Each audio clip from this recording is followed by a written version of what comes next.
All right, hey friends, welcome to another live stream here for what is today? December 6th, Friday, December 6th. Let me know on the live chat if you can see and hear me okay. We get this thing going here. Oh, that's kind of creepy. There's an inset picture of me next to a real picture of me. Let's switch over to this for a second. Great, J. Scott McLean, he is the trigger finger and lets me know we're 5x5. So yeah, the way we're gonna do this here in a second, Johan thought it would be a little bit a better use of everyone's time if rather than he take off like he normally does and we fly through the absolute darkness of an Icelandic night. We can't really see anything until he gets closer to the eruption site. That he would take off, and then when he gets closer, he'll let me know, and then we'll switch over to the NatureEye flight, and you guys can see everything there is to see. So that's the plan for today or this evening. Hope you're all well. Hope you're enjoying the holiday season, winter or summer, depending on which hemisphere you're in.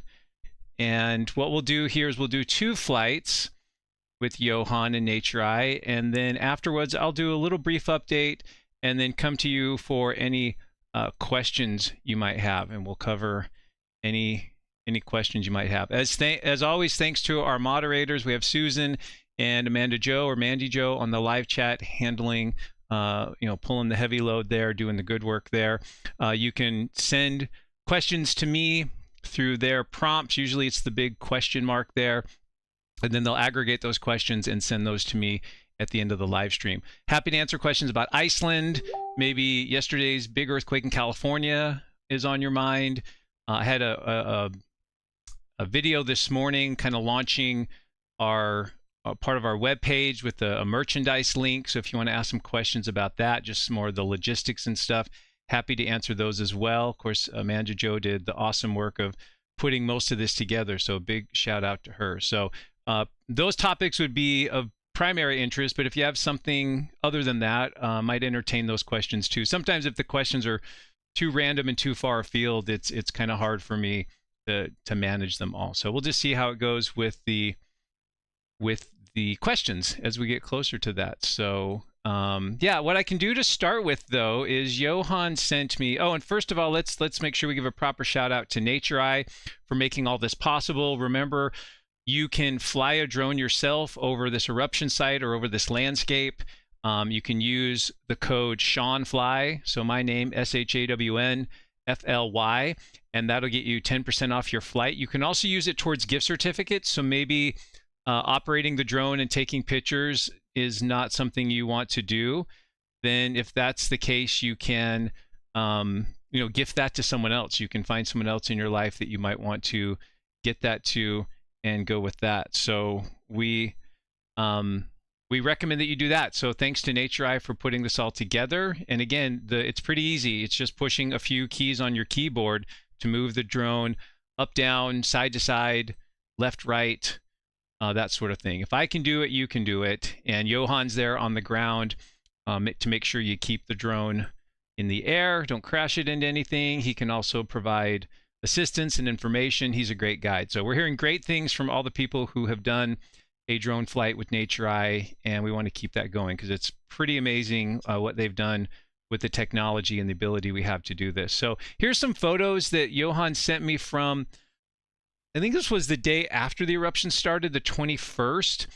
So I'll just kind of scroll through some of these photos here to let you see. So this is, essentially what, if you did a drone flight, these are some of the images and photos you can get back. I think that he's got some videos in here too, so I'll have to find those. But this, you can see this is obviously early in the eruptive period because we have, more of a cohesive and linear fissure here as opposed to what we have currently, which is just a isolated single spatter cone.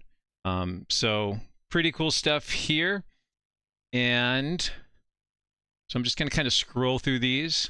He's sent me quite a few, and they're sort of in little packages, so I have to kind of go back out and grab them all. I don't know if I should have my email open. That might not be good. Yeah, so I'll just pull those in here in a second and let you see those sort of one at a time. Let's see. Here's another batch photos. Go some more photos. So Yeah, we're just kind of waiting until we can actually get up and see things ourselves. But these are some of the photos we took again on the 21st, and he sent me just oodles of these photos. This is the flow. This looks like the flow that was headed to the west towards the Blue Lagoon, if I remember things correctly. Yeah, great photos. You can zoom in, good resolution on the camera. Good enough for me anyway. I'm no ace photographer, so I think some of these are ones I took, and some of these are ones he may have taken during the flight. But I remember doing this one around. There's a zoomed in one there that kind of shows the lava kind of splashing up. Good action shot. So a couple of those. Let me just grab a couple others here. See if we get some different perspectives on some of these photos. And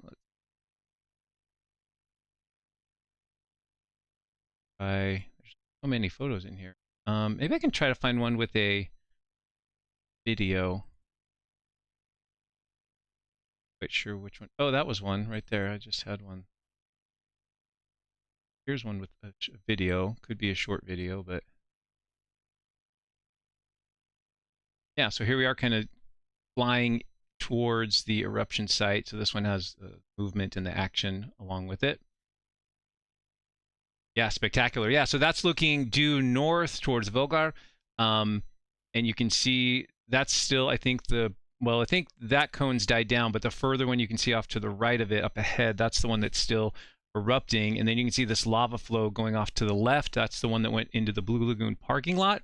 And you might be able to make out the sort of dimly lit profile of Stora Stogfeld there, the hill there. It's a little hard to see now because he's kind of zooming in closer. So these are the kinds of video quality you get with the NatureEye drone. So there's a zoomed in shot there. Elaine, yes, you want some high resolution files. Elaine, maybe what I'll do is put you in touch with, although I don't know if he'll like it, I'll put you in touch with Johan and he can maybe send you some of these, or I can too. But there's just so many to go through. We'll figure something out. Yeah, nice view there of that lava channel, kind of split stream going around this obstacle here and merging. Really nice. Yeah, this is actually a 3.5 minute, almost 4 minute video. So this one's pretty long. So I guess while we're waiting for our actual drone flight of what's happening currently, this is the next best thing. Lava theater, right? Lava therapy. Deep breaths in through the nose, out through the mouth. Can you feel your heart rate lowering, blood pressure dropping? That's the power of moving lava. Good stuff. Yeah, maybe I'll jump around and show you a couple of other images as well. Yeah, Amanda Jo, that would be great. She just sent me a message. Yeah, if you could coordinate with Johan about the photos, be good. Maybe we'll just scoot around on this one and see. Yeah, good stuff though. Oh, I can make it full screen. There you go. That's probably what you were wanting all along. Don't need me. Make me smaller. Yeah, so some of the same video. Looks like we can speed it up a little. Change the speed. The lava river is booking. Yeah, but let's see what else he sent me here as well. This is good stuff, and I'll need to go back through these when I have a little bit more time. Here's a different video.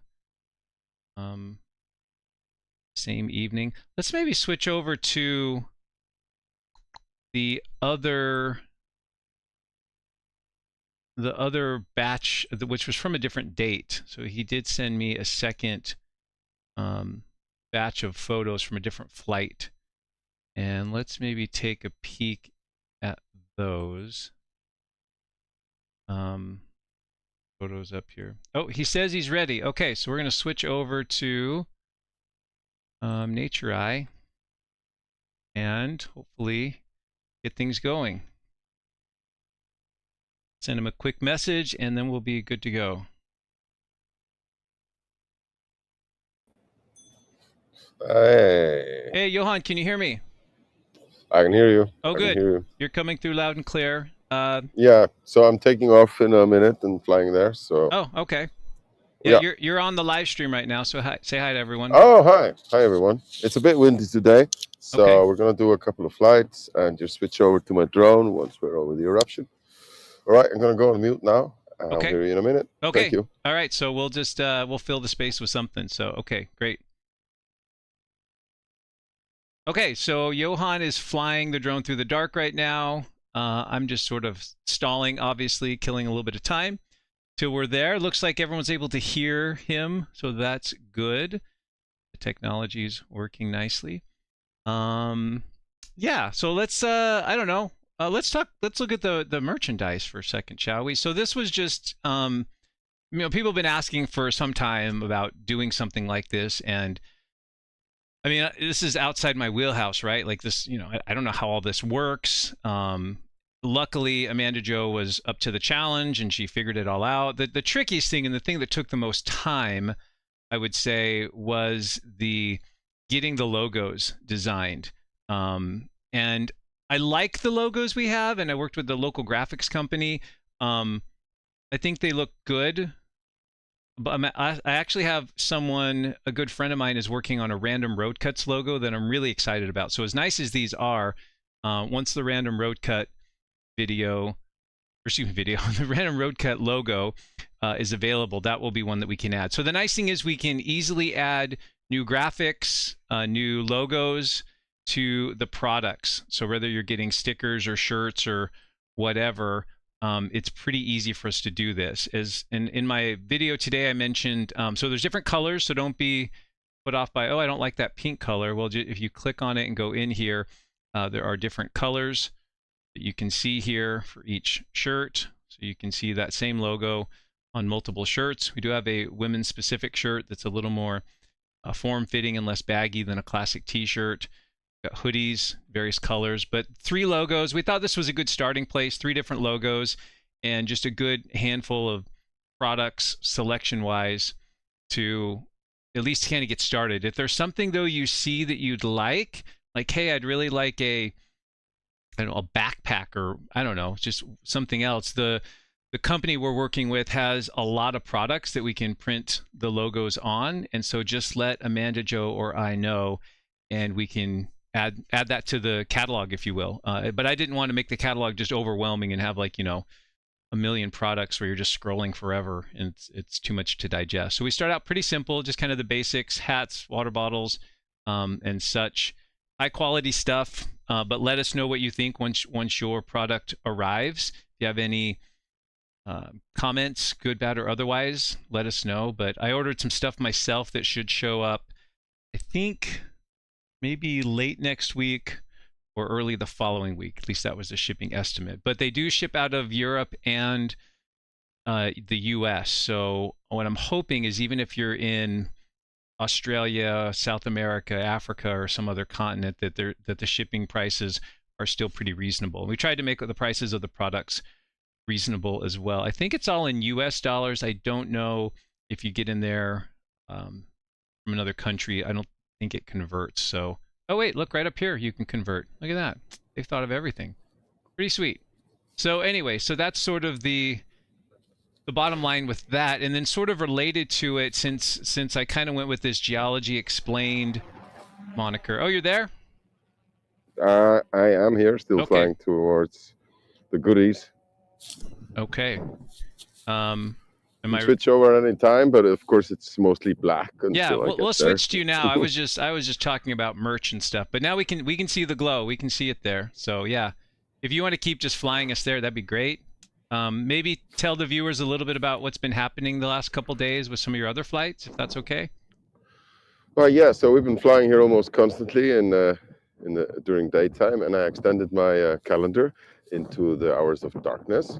So especially on the 1st of December, 2nd, 3rd, we're doing flights all day and into the night until 3 a.m. and Oh boy. some awesome lava flows. And as people who have been monitoring and watching what's going on, there were sort of like two craters, like the two eyes of Skeletor's castle from Yeah, two Masters little of the adjacent. Universe. Yeah, two vents Yeah, right next to each other. Yeah. and it's just sort of oscillating between the two, like I Yes. believe you mentioned. Yes. So one would die down, and the other one would, just yeah. And some of so Shawn has some videos shot by some of our customers on customer flights. They have agreed to share them with Shawn, and we'll sure to. Yeah, I was showing some of those already. So I didn't know if those were from, there was one from the 21st of November, which is when we flew. So I couldn't tell if that was my flight or maybe it was another flight, but it's all good. It's all the same to me. Well, no, yeah. I believe it's someone else's. Okay. But yeah, we might just want to. Yeah, I haven't actually asked him if you could use it or anyone else. Yeah, how does the proprietary, like when someone uses NatureEye to do a flight, like do they own the photos outright? And yeah, of course, the photos and everything. Okay. Thing is, just for this special occasion, I have been shooting some 4K videos for people to, and just sort of uploading it to them. Now, we're not featuring that on our website yet, so that's just a sort of well, some of them are actually your subscribers, Shawn, and awesome. The idea actually came when I believe it was Jeremy or someone else who actually suggested that you could use them. So that's how. Oh, perfect. Well, yeah, just it's nice to have a community of people that just let's share everything, right? Yeah, precisely. And I have working on organizing. So I had this filing system where a full SD card goes in a bin called full SD cards, and a fresh unused SD card goes into the drone. Right. The advantage here is that nothing gets lost, but I think the disadvantages of this filing system are pretty clear. Well, now, yeah, that can be overwhelming, I bet. Yeah, I went shopping and got a Seagate 4 terabyte external drive for my laptop, and so I'm better organized on this front. Yeah. At the moment. Oh, let's move the camera here a little bit. I'm getting closer. Yeah. So the blinking lights you occasionally will see on the way are hikers. Oh. People sneaking in the dark. Yeah. They coming in from the Grindavik side or coming in from the road? Car park mostly. Okay. And Grindavik is 5 kilometers away from the crater. Yeah, it's a long hike. It covers a lot of terrain which you absolutely cannot hike over. Right. From the eruptions earlier this year. Yeah, I mean you're flying. So you can hike from here. Floors, yeah. Like a kilometer out, somewhere between a kilometer and 1.5, to a sort of a hill that overlooks the new lava field. That's a kind of safe. I think this is the only place to hike safely from, to a location where you can set up your camera and get some perspective on the. Okay. The wind is picking up a bit. Do we have a headwind going there and a tailwind? Yeah, we have a headwind from the right. So we're heading north-northwest, and the wind is coming north-northeast. Okay. So coming back should go a little bit easier. We won't have much battery to loiter. Right. Now, when the weather gets better, I will venture closer to a place called Kast, which is about 1.5 kilometers away from the eruption. Mm-hmm. When the wind is like this, it's actually smack in the middle of the wind shear from the mountain. So not a good place to fly from. We're a little bit further out here. But on a good day here, we can fly to the eruption and still have 85% on the battery and return at about 30. So get like 10 minutes of hovering over. Mm-hmm. So I was on a flight today, actually for the Met office, and there were two very distinct breakouts, lava flows coming out of the edges. From the lava flow field or from the cone? From the lava flow field. Okay. So pretty far away. Yeah. From the flow field. And if you look through those videos, I think on the night of the 2nd or the night of the 3rd, then one of the customers got this awesome video, which I think I shared with you. So because this has happened quite a few times that the volume of magma coming up from the eruption sometimes rises, just peaks. Pulsates, yeah. And this channel of magma, these two oscillating craters, just can't cope, and then there's a breakout. So we're looking here to towards sort of to the west, a little bit northwest really. Right. And so the root of the crater, like here, just popped, and a huge lava river just flowed down to the south. Out to the south side. So you had a collapse of To the the cone south a little side. bit, or the breakout was from the flow, you said? No, it's not from the flow. Okay. And it was not like from a collapse. The crater didn't collapse. Right. It just broke out from the sort of root of the crater. Oh, that's fantastic. Yeah. See. I'm fixing the focus, giving control to you now. Okay, great. Thank you, Johan. Thanks for getting us here. This is great. You might want to head just forward and to the right. Yep.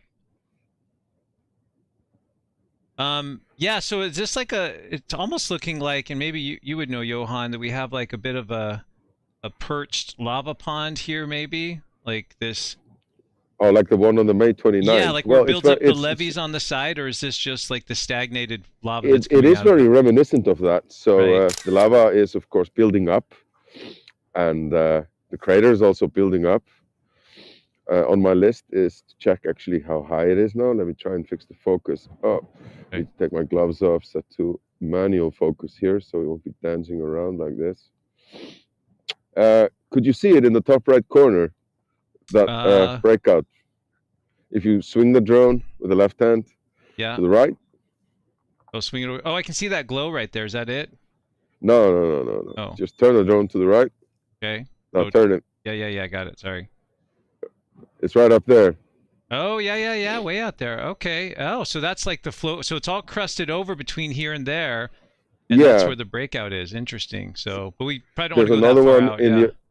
There's another one in the opposite direction. The south side of the flow. It's quite far. We just actually flew there on a flight today, but the wind is quite high. It's okay actually here. It's around 9 meters a second, and we are 60 meters or so above. But on the way, the wind shear is like 14, 15. Wow. Yeah, so it's going up. Sounds like it's pretty cold there. Sniffling. Oh, yeah. Well, I'm okay. Me. Bad videography here on my part. Sorry, team. Ooh, little bump there for the wind. Yeah, do we need to be higher? Or are we good here? We are good. Okay. We are good. Yeah, so in the daytime, it'd be interesting to see if it's if this little section's kind of perched up higher. You'd imagine it might continue to do that as the lava on the sides sticks a little bit, and kind of allows this thing to become elevated. Is this another? Well, it kind of looks like it's the volume per second is going down, right? But it surges a little bit. It sounds like you were saying. Yeah, but it surges, and from what we know, it's actually quite stable. The flow of magma. But I think 2 days ago was the most spectacular, or a few days ago. Right. The second and the third, just visually speaking. Right. But of course, we don't see the extent of the lava flow beneath the surface, which breaks out like that one. Okay, I have to fly home now. Yep, you're good. I have to fly home soon. Okay. Let's just do it now, and what I will do. Over and give us a couple views on the way back. Yeah, I'm going to fly us up there again. Okay, there's that other breakout to the south you talked about. Yeah, exactly. That's the other breakout here. We can sort of visit it on the way. We've got side wind here. Okay. So these breakouts both started today? Well, there have been breakouts randomly, all around here at the edge of the lava flow, which is, of course, clearly visible during the day. The edge of the lava, because it's black as opposed to right. We're gonna have to go a little higher here. I'm gonna get a good tailwind here on the way back. Yeah, so these two are most visible now. Yesterday, well, especially the day before, The most clearly visible ones were from that flow going southeast directly towards Fagradalsfjall. Yes, yeah, it was like piling up against the bottom of the hill there, right? Yes. So there is a road to go there around. Mm-hmm. I still haven't checked if Yeah, you've got that's snow still on the here. ground to deal with too, don't you? Oh, not much. So Okay. the weather has been kind of strange. Mm-hmm. So there was snow, and then there was just a warm front with very high winds and sleet and rain, Oh boy, a little bit and of everything everything. melted. Yeah, and then you have had sleet all over the roads, and then the next day it was -8, and then it all froze on the roads, and then a dash of powdered snow on top. Wow. Just That's the whole gamut of winter weather right there. yeah. I'm just thinking about when I drove here, because it was Yeah. yeah, when you have ice with powder snow on top. Yeah, but your Subaru's doing fine? It's doing fine. Yeah. You got your winter tires on? Yeah, I actually had a private driver drive me Oh, this time. very nice. Yeah. Excellent. So, well, do you want us to cut out for a few minutes on the way back? Sure. Let you It's only going recharge to be the black and battery? a few blinking lights from hikers. Yeah. So I'll let you know when we have something on the camera again. Yeah, when you're So heading back. thanks for now. Yeah, when you have a good battery and you're heading back up, let me know, and we'll come back onto you. So, All right. okay. Precisely. Thank you. Okay, go ahead and mute. Thanks, Johan. Appreciate it. So, all right. Well, that was pretty interesting. Yeah, it was a short flight with the wind and stuff. So he's flying out of, if you guys are not aware, he is flying from the Grindavik area down here. You can add like the berms and such there. I think he's flying out of this area here. And then flying up and over. I need to still get a new flow field map. David Gunsler, if you're out there, if I could bribe you into sending me another Google Earth file for this latest flow, that would be awesome. But our vent is pretty much somewhere about here on this. I could probably at least stick that on there for Google Earth. It's approximate for now, and then I'll get that more precisely located later. So it's about there. We can call this November 2024. So yeah, so our vent's about there. That's where we were flying to. So essentially this sort of topography is what we flew over. And he's got that kind of headwind or a little bit of a crosswind there. So we're only able to spend a little bit of time around the eruption site for each flight, but doing what we can with the Iceland weather. So is this the perfect drone flight video? No, not perfect, but it's nice. It's nice that we're able to get this in at this point. So if you get your own flight booked, I imagine you can pick time of day a little bit. They'll work with you in terms of like, do you want to be able to see the ground? Do you want it at night? Obviously, there's pros and cons in terms of lighting and how that looks either way. So yeah, so we can switch over to the webcam here. Let me maybe pull up a few more of the photos he sent me, since he sort of talked about those. And oh good, I just got an email from someone about the oscillating vent. So I know that'll be a question in the Q&A. So yeah, so I'll wait and address that when we get here. Got a USGS friend that just sent me some information about the oscillating vent, so that'll be great. Yeah, so let me switch over to, sorry for the chaos here, friends. Let me switch over to some of the photos and videos from Johan. And see, there are sort of just I should have gone. I didn't have time to go through and like organize them, so I apologize for not having great info on each one. And apparently these, I know what dates these were. This one's from the 29th, so this is not too long ago when we had just the one primary vent.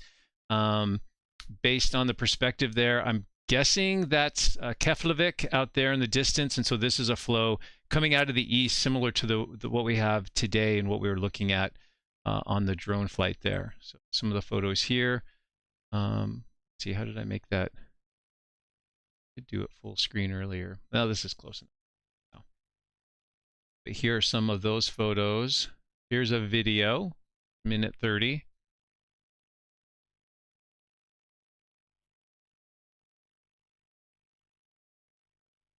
Yeah, so these were probably, oh, this is the full screen one here. Videos done when the weather was a little bit better. This again is that vent, the spatter cone vent, and then the flow field coming out to the east. See the cone there. And that secondary vent's kind of back and behind it. There's not much glow there, but that adjacent vent that's part of this spatter cone complex is what I would call it, because it's more than one. It's not a single simple vent system. It has multiple adjacent vents, but are connected by the same plumbing system. A nice little video there. So it looks like the output was a little bit higher at that point. Maybe this was the 29th. That was, yeah, a week ago, last Friday. Got the date right off the file.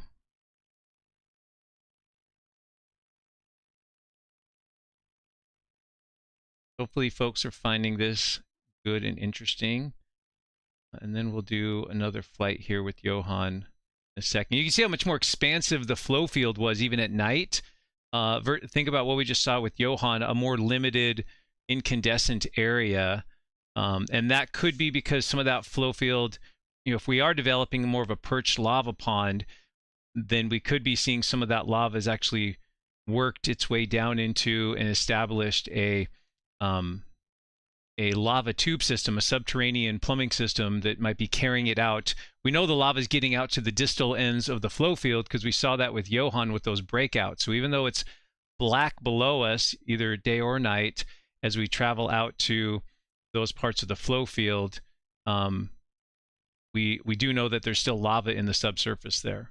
So let's see if I can find a couple more. Yeah, sorry, this is a overwhelming amount of video and photo footage that he sent me in this Google Drive folder. So it's a lot to go through, and I apologize, I didn't have the time to get it all prepped. We are in finals week here. Well, almost next week's final week here.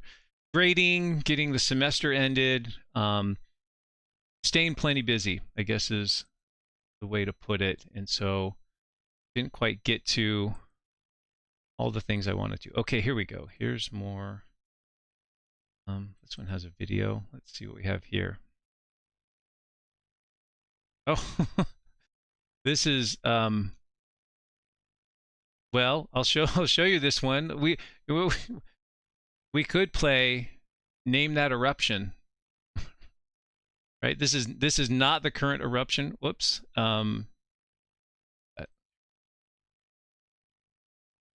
Yeah, this is the January 14th eruption that was closer to town. He's got all sorts of stuff here it took out the homes, unfortunately. So this maybe isn't a good thing to look at, but still of interest. Still remember that day quite well. Yeah, there's all sorts of stuff here. I just thought he was sending me my video and photos from my flights, but I apparently got like several videos from all sorts of people's flights over different periods of time. So we'll just kind of wait for him to be ready to go, and then we'll do our second flight, and then we'll do the update, and we'll get to question and answer. So I appreciate your patience. This is a little bit more drawn out than normal, and a heck of a time getting to files. Here's a couple. I don't know if we saw this one already. Let me find other.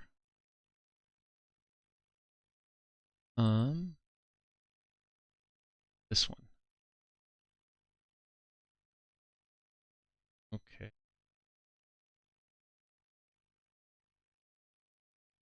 Okay, so here's something new. Waiting for Johan. And here's a newer one to check out, video. Different perspective, I suppose. Looks like the similar flow. Again, you can sort of, read the, someone asked about thermal cameras on these and that. And I mean, when you do these at night, just the color of the lava, there's some nice breakups of the crustal slab right here, bottom left, is a pretty good indicator. You can almost work up a simple scheme where like the whitest color is the hottest. That's probably 2000 degrees, 1200 C. Johan, are you there? Yeah, I Okay. just unmuted. Okay, are we on our way back Yeah, up? so yeah, I should go to the folders from the 1st, 2nd, 3rd of this month. Okay, yeah, I was 112, I was showing them some of the other stuff you sent, and you sent me a lot, so I need to like I need to digest it all. Just, I just shared no, yeah, it's exactly. good. It's just I need to go through and like. But to recap the last few days, then the 2nd, 3rd flights were most numerous then and most spectacular. Okay, and those are on the 1st, 2nd, and 3rd. And I think I figured out your annotation system. You got like the year 2024 and then the month and date, so I can kind of go through those and find those December 2nd. Yeah, and that's a proper date format too, so be aware. Yeah. No, there's some good stuff in there. We were looking at some video clips of other flights. There was even a January 14th one that I just popped open, and I'm like, wait a minute. I didn't know that. Yeah, so sorry. That's okay. It was fun to kind of like see. I promise it'll be better with my new filing system. No, you're good. You're staying up till 3 a.m. and organizing everything, and yeah, we need to get an intern over there for you to help you out with this. Oh, that'd be nice. Yeah, some young student or something. So I'll put in a good word for you there on that front. So what's the mood like there in Iceland? Is it sort of like ho-hum, another eruption, and everyone's just kind of doing their thing now that this thing's kind of calmed down and settled, or is there any? Well, I'm just hoping Grindavik can be opened up properly. Now, as we discussed before, well, yesterday the thing was land wasn't rising, right? Or it was just sort of steady. So then, remember this scenario where this could turn into a sort of like a shield volcano. Yeah. Just an even flow, right. Not land rising or descending, just flowing for a long time. So if that happens, then this would be a great location. Right. To the north and east, southeast, towards Fagradalsfjall, away from yeah, it's a pretty good location, right? Power plant. Yeah, away from the Blue Lagoon, and most importantly, away from Grindavik. Right. So that would be great. But the latest update is actually that they have confirmed that land is rising now again. Yeah, we'll mention that in the update, but it's pretty clear in the GPS that it's on the rise again. So, and with this kind of lava output, this is not, if you want to build a shield volcano, this is not going to do it. You'd need more and longer lava flows. Oh, you can switch to the video stream now. That's fine. Yeah. So yeah, I've already switched you. We're watching everything. Yep. Oh, okay. Yep. Okay. Yeah, we've been watching since you came on. So we can see Keflavik there, I guess, in the distance. Yep.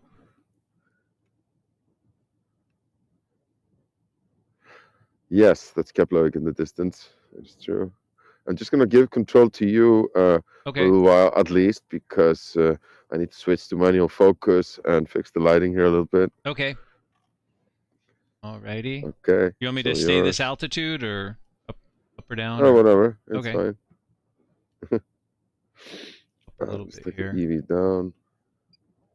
And you can do all those adjustments while I'm flying? You have to... Yeah. Okay, great. Wind is picking up quite heavily. Okay, so this will probably be our last flight. You can go a little closer, right? Yeah. Oh, I'm disabled. You got to turn over to me. No, you're not. No. Oh, yes, you are. Oh, here we go. Oh, I turned you off again. Sorry. No, you're fine.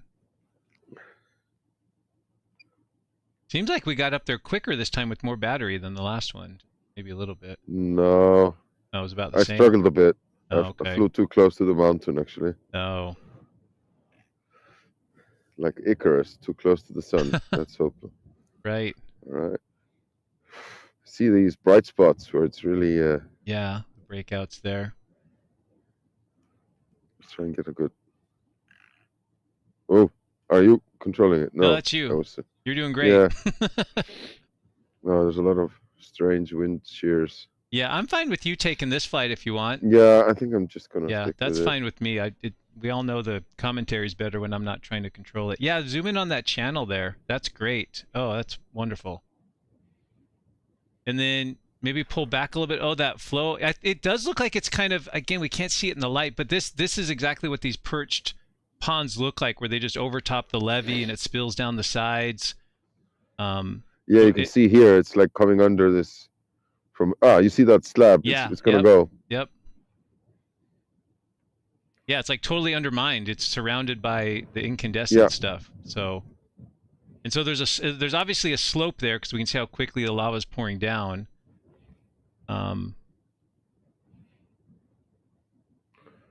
Yeah, so it'll be interesting. Yeah, maybe let me know if you even remember this when if you're out there tomorrow or in the next couple days, if it looks like a perch pond, or try to get a picture for me during the day.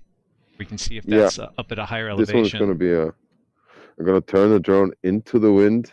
It just works better when it's facing into the wind directly. Yeah, and then you can turn the camera.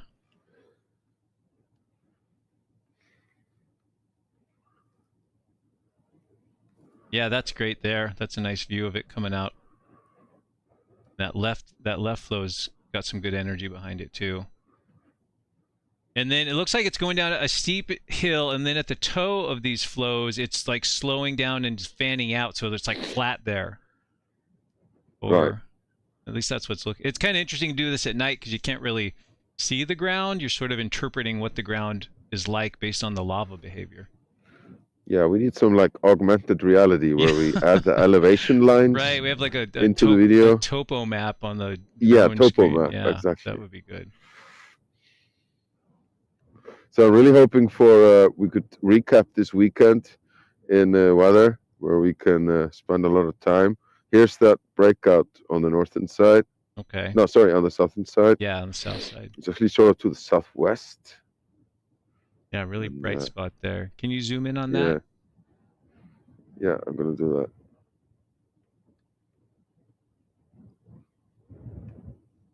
Let's get to the Goldilocks zone of the camera here. Right, yeah, where the zooms. Oh, it's all over the place. Yeah.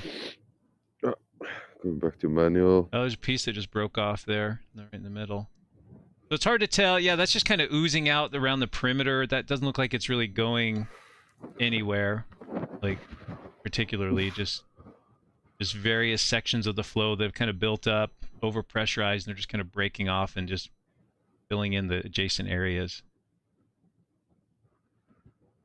Do we have enough juice to go check out the other side of the cone, that secondary vent that's No, I just sort of forgot myself a little bit. I was going to go there first. Yeah, we're too far out.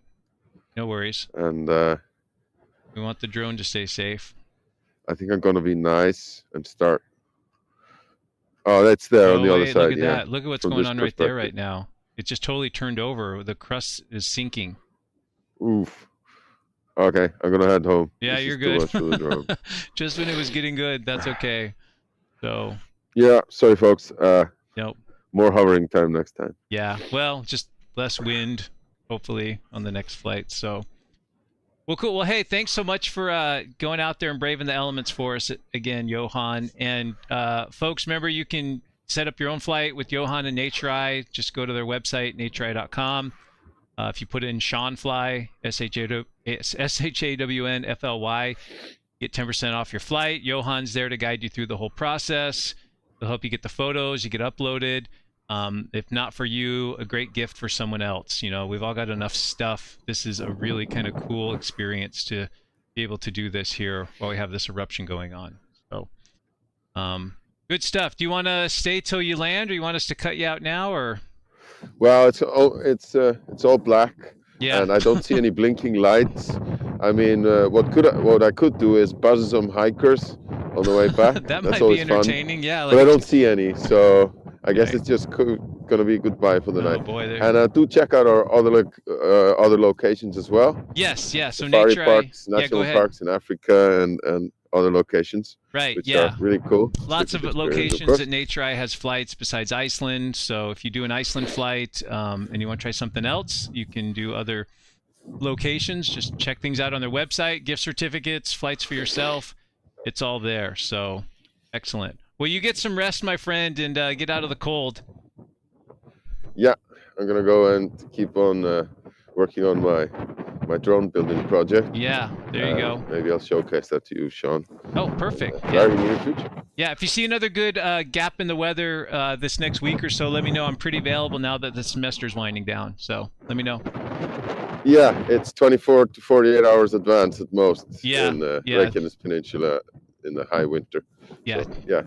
Typical thing. All So, right. Okay, we'll let you go. Thank you, Johan. Appreciate it. Take care, buddy. Bye. You too. Alrighty. Yeah, so it's kind of short there, team. You know, there's cool things happening right there at the eruption site, but we're somewhat limited with, again, the battery power and the wind and the weather. I mean, we're just fortunate we're able to get up and over there anyway.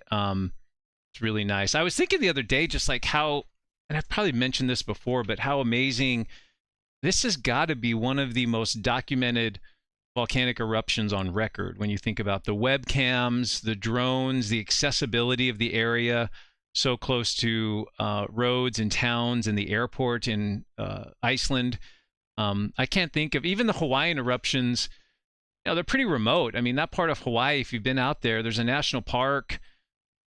There's not a lot of infrastructure there, and so a lot of times the eruptions take place distant from where we have, you know, cameras and ways to actually view it. And so yeah, we're just super lucky that and we're spoiled, really, if we're being honest, that this eruption has been, these eruptions, plural, have been as well documented as they have been over the last year, or I guess 4 years if we go back to 2021. Pretty awesome stuff. So okay, let's go ahead and move on to our update. Let me grab my little note here. Share a little bit of information with you good folks, and then we'll get to your questions. So we do have a new Met Office update, this one in English, not translated. Came out today about 3 o'clock.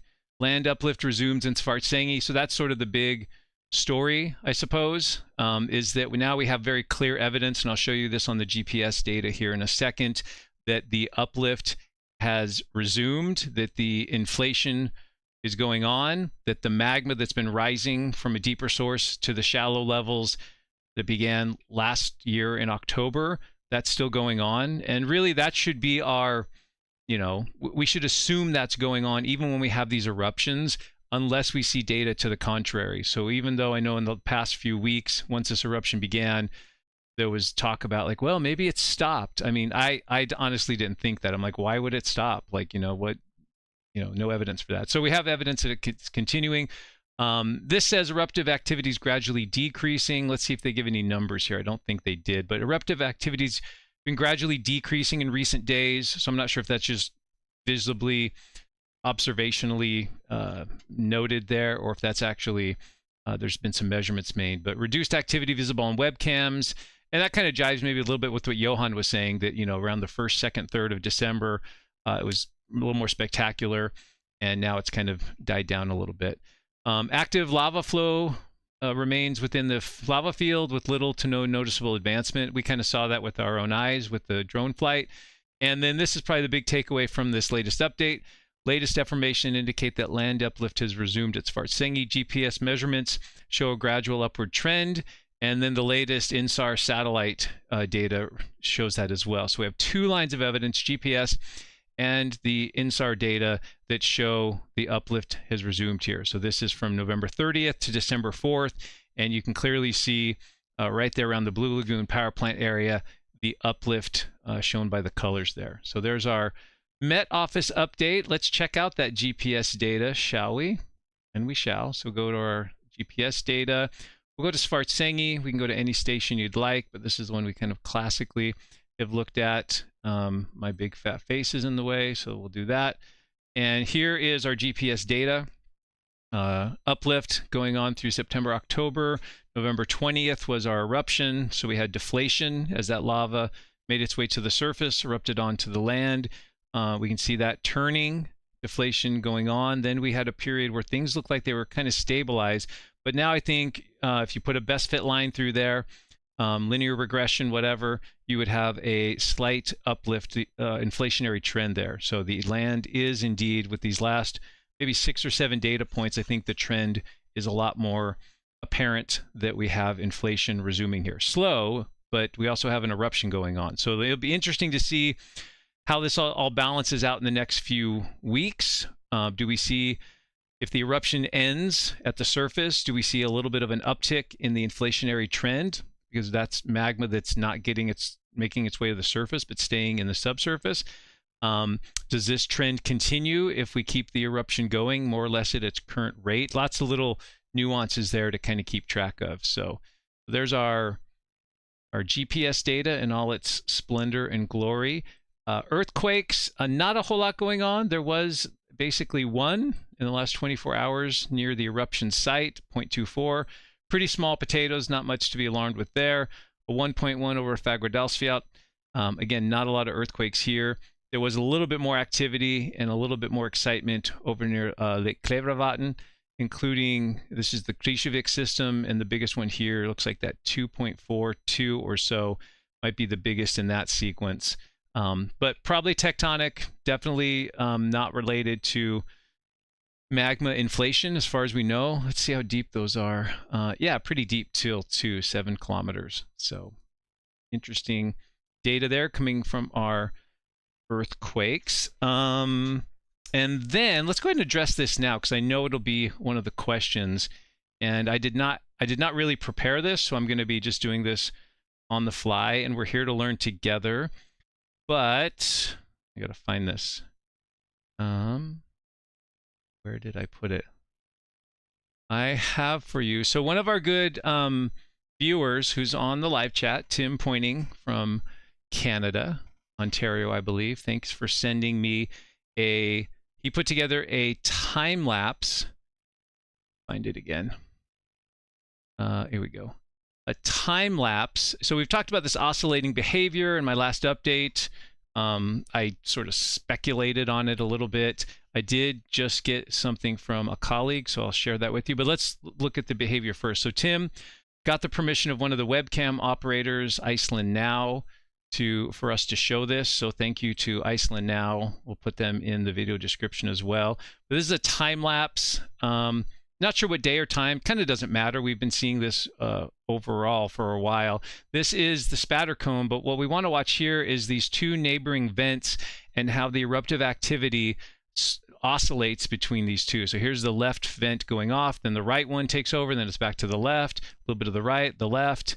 And so you can see this thing kind of vacillating between these two eruptive sites. They never seem to go off together with much vigor, so they're definitely connected in terms of their plumbing systems. There's the right one going crazy, back to the left, and so we have this sort of spatter cone complex that's has these two vents that are somehow sharing the supply of lava, the eruptive activity, and feeding these flows that come off the side here. So thanks to Tim for putting that together. I wouldn't even know where to start if someone said, make me a time lapse. So thanks to him for putting that together. So let me go to my email, which I haven't even read yet. So I have a colleague, we went to grad school together, named Tim, I guess I won't say his last name, who works for the USGS. He was at the USGS Hawaii Volcano Observatory for, I believe, over a decade. He, I think, worked with Mike Poland for a while, if I'm not mistaken. I think that sounds right. Anyway, so I sent him not that video. I think it was, no, I did send him that video, right? Yeah. Yeah, and asked him about it. And I said to him that the cone shows an interesting pattern of oscillation between two adjacent vents. See attached video. Wondering if you've seen this before during your time at HVO and if you have any possible ideas for the cause. And he said, I'll just read this to you. It's pretty short. Hi, Shawn. Good to hear from you. I've seen fluctuations at different active vents at different spatter cones at Pu'uo'o back in the day, but I don't recall being able to see a clear oscillation between them. I'm not surprised by the video, though. The vents must be connected to the same conduit very shallowly, so small variations in the location of rising gases or perhaps sinking outgassed lavas could shunt gas to one opening or the other. So that's an interesting idea and one I hadn't thought about. So what he's proposing there as a possible hypothesis is you've got the lava coming up, and maybe you've got a pocket or blob of lava that has less gas dissolved in it, and then another pulse comes in with more gas dissolved in it, and that might have a little bit of a factor. Or the other hypothesis he proposed there was perhaps sinking outgassed lava. So lava that has lost a lot of its gas, therefore has lost a lot of its buoyancy and is sinking, and that could basically plug up one conduit periodically. And some people have talked about that. There's something down there like plugging it up, and I just couldn't wrap my head around, like, in this lava conduit, some boulder or thing acting as a valve, and how it would actually kind of like move back and forth in such a semi-regular way. Okay, he goes on. There's just a little bit more. He says, watching the video, the repetitive fluctuations at each individual event remind me of gas pistoning. Look at the supplementary videos for examples. Did he send me something? Let's see. There's something here. Let's see what this is. I don't know if these are videos or some other file. Oh. So then he sends me a... I'll have to get into this some other how. So he sends me a link to a article, that he was an author on, time-lapse camera observations of gas piston activity at Pu'u Kilauea. This was in 2012, written by him and James Rea. So gas pistoning is a type of eruptive behavior described first at Kilauea and characterized by the commonly cyclic rise and fall of the lava surface within a volcanic vent or lava lake. Though recognized for decades, its cause continues to be debated, and determining why and when it occurs has important implications for understanding vesiculation, that's the bubbles that form in the lava, and outgassing processes at basaltic volcanoes. Here we describe gas piston activity that occurred at the Pu'u Cone in Kilauea's East Rift Zone during June 2006. Direct detailed measurements of lava level made from time-lapse camera images captured at close range show that the gas pistons during the study period lasted from 2 to 60 minutes at volumes ranging from 14 to 104 cubic meters, displayed a slow rising rate of the lava surface, and had an average gas release duration of 49 seconds. Our data are inconsistent with gas pistoning models that invoke gas sludge rise or a dynamic pressure balance, but are compatible with models which appeal to gas accumulation and loss near the top of the lava column, possibly through the generation and collapse of a foam layer. So I'll have to dive into that. I'm not prepared to explain that at length. If you were lost in that, I don't know what gas sludge rise is, so I'd have to like read the paper. I'll try to get access to this. This was in Bulletin of Volcanology.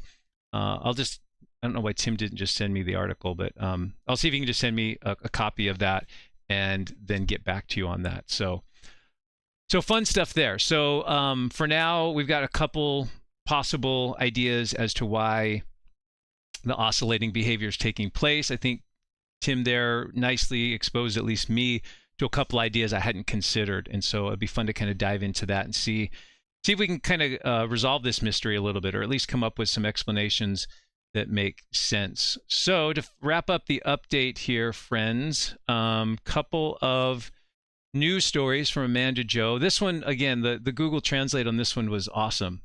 Americans are watching Iceland day and night. And what this article is about is the USGS is working collaboratively with the Met Office and supplying them with some of their Landsat satellite data over the eruption site. So a professor at the University of Iceland requested data from the Landsat satellites during the eruption in 2014, but access must be applied for each year. And so they worked on some agreement, it sounds like, basically where the USGS can supply that Landsat data more regularly, I suppose. So this is a nice photo here from the 23rd of November, so about 3 days into the eruption. You can see the two main eruptive vents. We had this third one to the south that didn't really do a whole lot. This is the one that's still active now that we just flew over with Johan. but this central one here was the one that produced the lengthy lava flow that went down into the Blue Lagoon parking lot. And so a nice little image there with the Landsat data showing those lava flows at this specific date and time. So good job. So good job, Iceland and America, on collaborating and sharing scientific information. Well done. Last thing here on the update is the Blue Lagoon. So select facilities are now open. And so now they've got, a different way of getting people to the Blue Lagoon. Remember, previously you could come from Reykjavik or the airport, and there was a nice easy road, a few kilometers right into the Blue Lagoon. That road, of course, has been covered by lava. And so now what they have folks doing are driving around to Grindavik, and then it looks like they have a shuttle that takes them into the Blue Lagoon there. So yeah, so they've got details there on where to pick up, all that sort of thing. So kudos to the Blue Lagoon for continuing to evolve and run a business with challenging circumstances, for sure. So kind of interesting there. Let me check one more thing before we turn over to the next part of our live stream together. Let me just check and make sure. Yeah, Amanda Joe says, related to the Blue Lagoon, due to construction, all guests, whether arriving by car or bus, must park at a parking lot designated in Grindavik. From there, shuttles transfer everyone to a designated drop-off point, and signs guide you along the way. So perfect. Awesome. There you go. So, okay, friends, so that's the end of the update. Drone flight, check. Update info, check. And now we'll go on to your questions. And so thanks for sending those along. Let me grab those that were sent by Amanda Joe, and we can do maybe 20-30 minutes of questions or so. From Krogatho, do you have any thoughts about the likelihood of the eruptive activity migrating to Eldvarp? I've always been under the, and so Eldvarp, if you're not familiar, let's go through on all the eruptions. So here's the eruptions that have taken place near Grindavik. So you can see in the pink, the orange, the yellow. I might be missing a couple there. Yeah, I need to add a couple. I had like a Google Earth issue I had to deal with a few days ago, so I'm missing a few. Anyway, so this is where we've been seeing the eruptive activity, of course. And there's been some geologists in Iceland and maybe other places that have maintained that at some point the eruption should migrate or will migrate over to this older row of craters called Eldvarp. And so this is, of course, a possibility, but I don't see any signs of it. The magma body is here. There's a clear conduit to carry the magma to the surface here. What we would expect to see in order for magma to get to this location, we need earthquakes. We need to see earthquakes. We might even need to see some ground deformation going on over here. But until we see earthquakes and some clear signal that the magma is moving in that direction, there's no reason to think it will. That rock is, solid, brittle. There's probably some pathways through the rock and fractures and such because it is a plate boundary, and you can see these cracks that run through the countryside here. But to answer your question succinctly, no, not anytime soon. I'm not seeing any evidence that we're going to see anything over there anytime soon. From Aston, good to hear you, my friend. Not sure if this has been asked before. Do you think this series of eruptions could turn into a shield volcano? So I kind of addressed that in the drone flight. There's a beautiful small shield volcano right here. I can't remember the age of this, but you can see the central crater.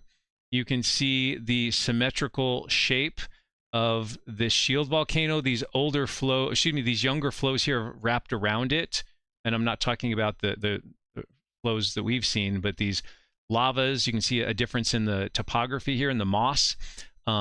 So this shield volcano here, and then you can see a collapsed little section here. This was probably a lava tube section that's collapsed to form this series of pits coming out here. And I've shown this on prior updates too. But yeah, I don't think this is going to turn into a shield volcano based on what we're seeing. And Joanne Kellum's question, how are you, Joanne, is a follow-up to this. What would need to happen for this to turn into a shield volcano? So for the erupting cone, terrible view there, to turn into a shield volcano, we need higher lava output. We need hot lava output, which we're probably there in terms of temperature. We need somewhat reduced, the gas concentrations could probably be about the same. But basically what you need to do is have this thing pour out lava from a centralized vent over a long period of time, such that it builds up a flow here, and then that builds up topography, and the next flow goes in a different direction. And so by having these iterative flows going in all directions, kind of like the spoke of a wheel, you end up with this this more or less circular shield volcano with a summit vent crater at the top, and then a nice gentle slope going down. So I think what we're learning here in real time is that fissure eruptions are more the norm, at least on this part of the Reykjanes Peninsula, and shield volcanoes are less common. I think the conditions to create shield volcanoes, I think the argument would be made, are less common. You see this in Hawaii as well. There's beautiful shield volcanoes there, and there's big shield volcanoes there. But if you look at those individual eruptions, a lot of them are fissure vents and fissure eruptions. Some do become shield volcanoes. If the one I'm thinking of in Hawaii, Mauna Ulu, erupted for 5 years, more or less continuously, and it did ultimately make a very nice, maybe 100-meter tall shield volcano. But it took eruptions at the same location, that much time, that much lava to create. Good question, folks. From FSM is the dog. When is the next update about California? Just wanted to know if there are any developments, aftershocks, etc. Probably not today. I'm on my third round of sitting at the computer doing video stuff today. I did the little website merch update this morning. Then I did an interview that you haven't seen yet, because I need to put it together with the Geology Hub creator, Timothy. And here I am doing this live stream. So maybe tomorrow I'll dig around in the news and on the California earthquake, and if I think there's enough to provide some sort of update, I will. I did see some video and pictures of like things that had fallen off the shelves, but as far as I heard late yesterday, there hadn't been any significant damage or injuries or anything like that. But maybe if there's some other science to dig into, I will provide another update. So thanks for your question. From Elaine Jones. Hi, Elaine. A Facebook friend was freaking out over all of the quakes on the Ring of Fire yesterday.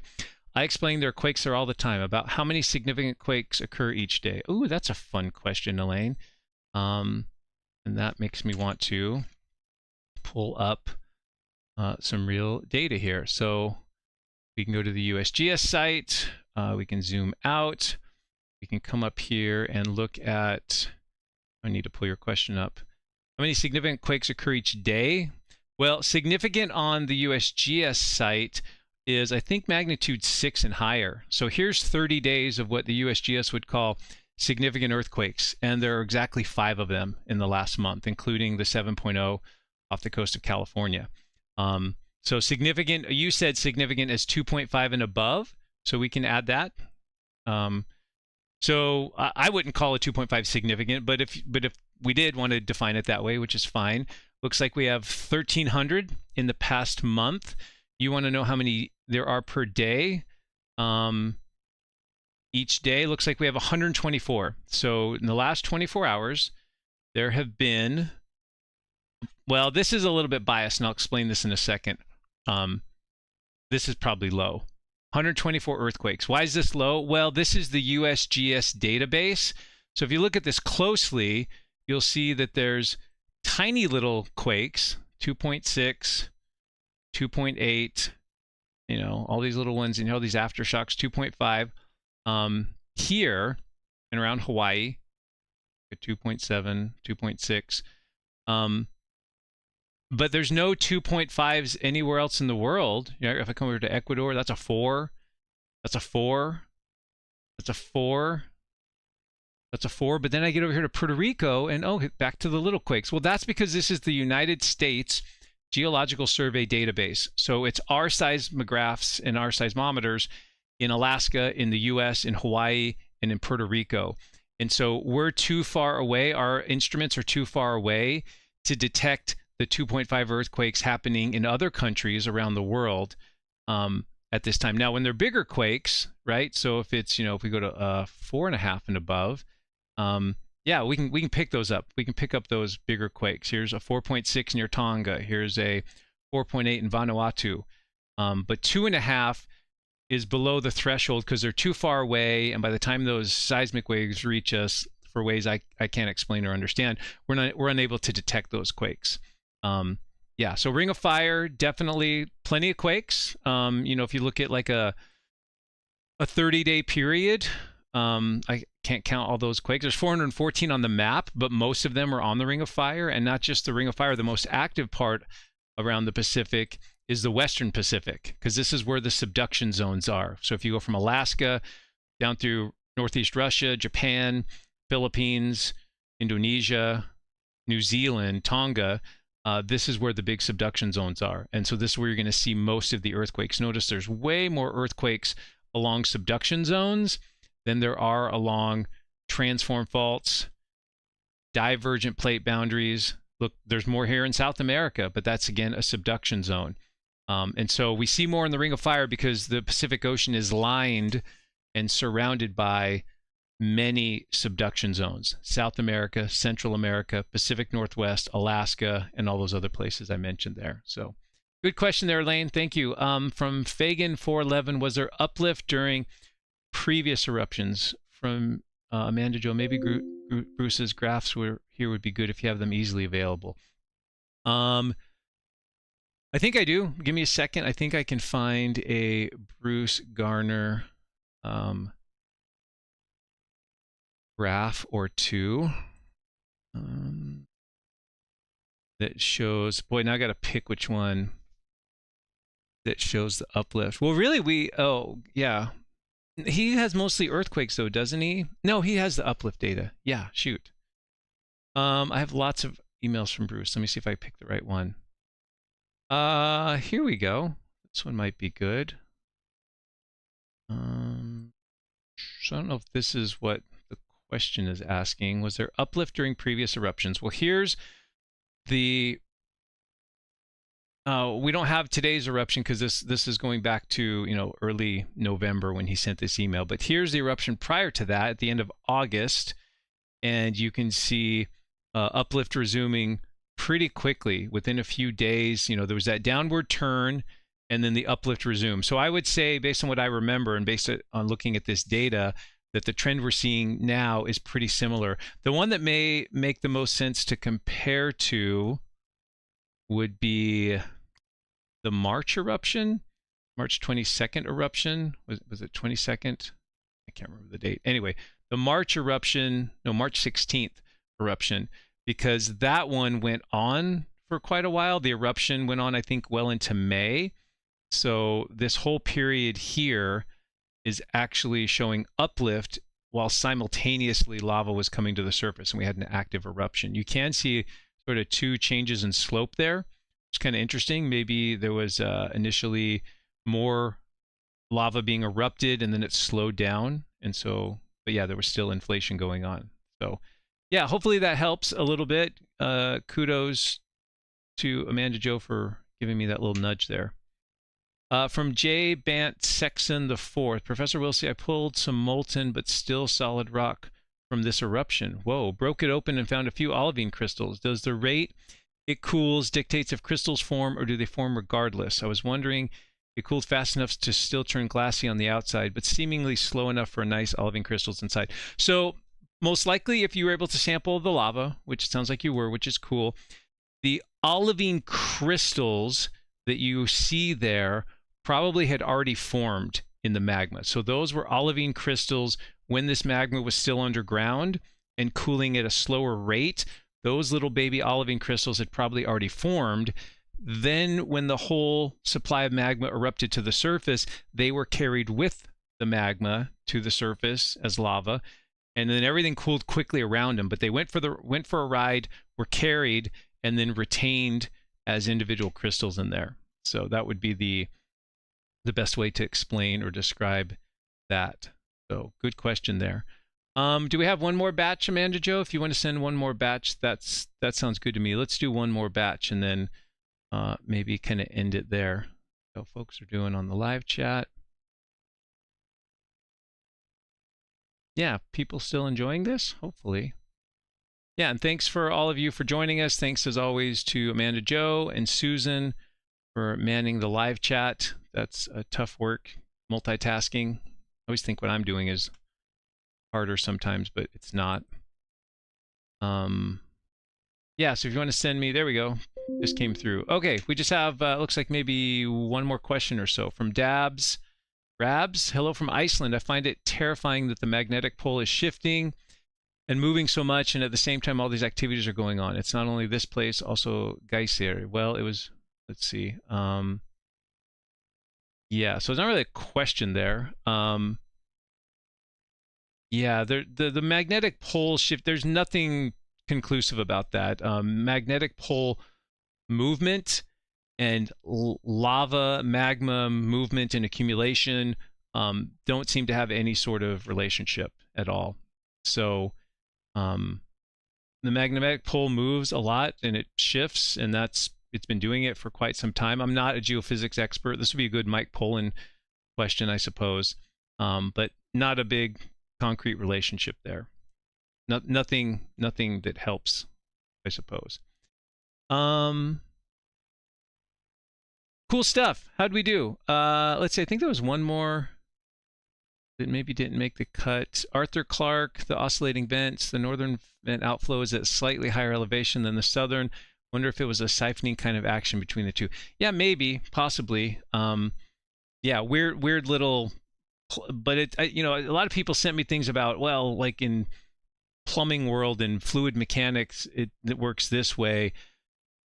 And I don't know how well those transfer over to when we're talking about rock. This is very dense rock that's only buoyant because, one, it's very hot and somewhat melted, but not completely melted. It's carrying those little baby crystals. And two, it has enough dissolved gases in it to give it that buoyancy. So treating it like water or a fluid is not applicable and is probably not the best approach. And so I'm not saying that those ideas were wrong. I just personally, I'm not sure if they're as helpful. So, okay. Good stuff.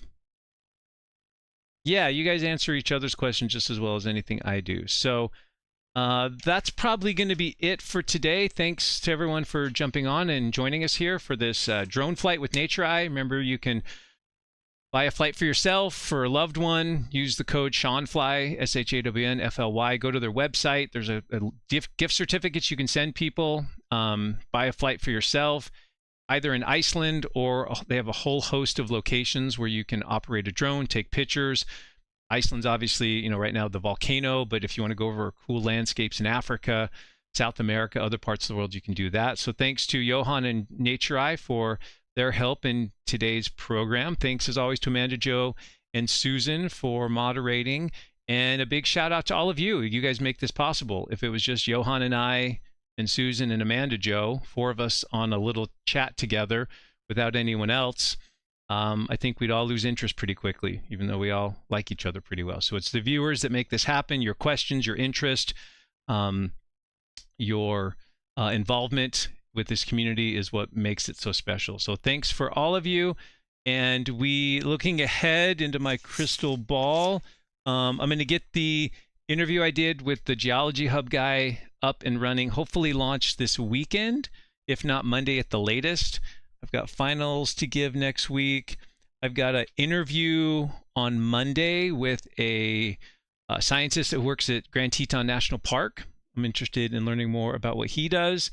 And then next Friday, a week from today, I'm doing another video interview with someone many of you know. If you watch the Nick Zentner series, you'll know this name and this person. But I'm going to sit down with a geologist I think has a really cool story, interesting background, who lives in Western Montana.